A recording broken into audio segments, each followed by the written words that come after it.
In the late 19th century, agricultural laborers digging in a dusty plot of land near the Sea of Galilee struck solid stone. Without realizing it, they had just unearthed the lost ancient village of Capernaum. The land belonged to an order of Catholic Franciscan monks.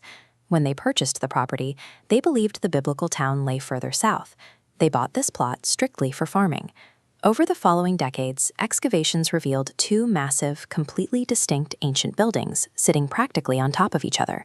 On one side, a grand white limestone synagogue, on the other, an octagonal Christian church, and they were constructed a mere 30 meters apart. In the ancient world, competing faiths rarely shared real estate in such close quarters. Finding a major synagogue and a major church sharing the exact same courtyard defies our basic understanding of early religious geography. Looking at this grand white limestone basilica, early excavators immediately assumed they had found the exact first-century synagogue where Jesus preached. Then, archaeologists pulled up the floorboards.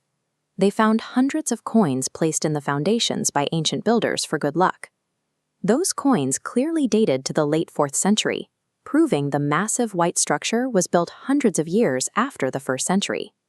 But if you look closely at this photograph of the site, you can see dark black stone sitting directly underneath the white limestone pillars. That black rock is basalt, the cheap local stone of the region. This darker layer represents the true, modest 1st century footprint of the ancient village. This white limestone basilica was a significant architectural upgrade, built directly over the foundations of the earlier, humbler synagogue. 30 meters away lies another site that started the exact same way.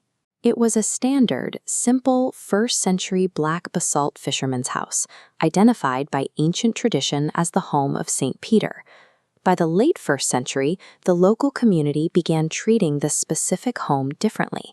They coated the interior walls in white plaster, leaving behind over 100 pieces of carved graffiti mentioning Jesus, Christ, and Peter.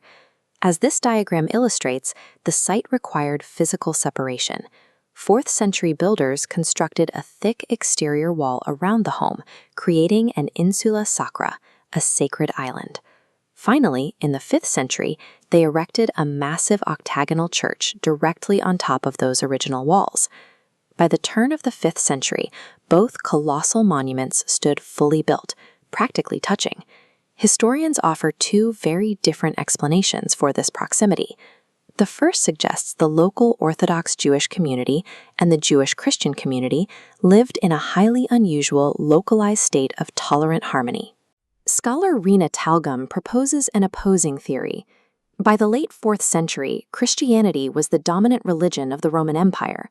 She argues there simply wouldn't be enough power or population for a small Jewish community to build such an enormous synagogue right next door.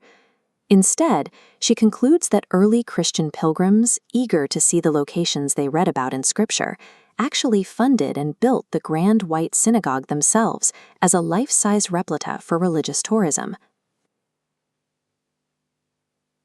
These ruins represent either a unique state of local religious tolerance or a massive early attempt at sacred tourism.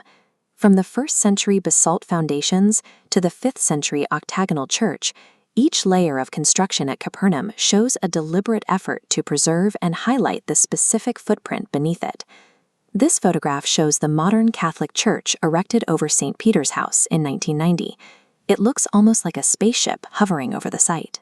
The design is deeply intentional.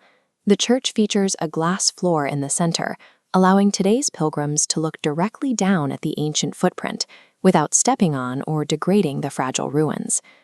Capernaum's true legacy is an unbroken 2,000-year chain of human intervention. Successive generations have continually built over, framed, and carefully curated